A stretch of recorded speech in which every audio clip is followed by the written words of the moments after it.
Idol, good morning. Ito na po yung ating pinuntahan na nakaraan na pinablog sa atin ng may-ari, Globo House. Ayan.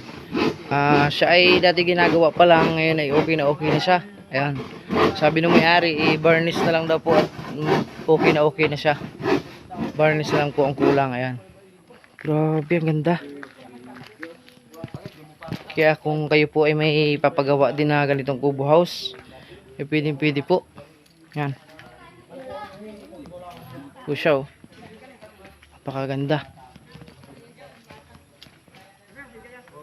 Yan. Yan po. Napakagandang Globo House. Yan. Available po na magpagawa kayo. Po yung balkonahin niya, oh. Napakaganda. Varnish na lang po ang kulang nito. At babalikan natin to pagka-varnish, pagkagawa. Yun, oh. Napakaganda po niyan. Ayan, at kung gusto lang po nyo, pwede po kayong magpagawa. Ayan mga idol, God bless po.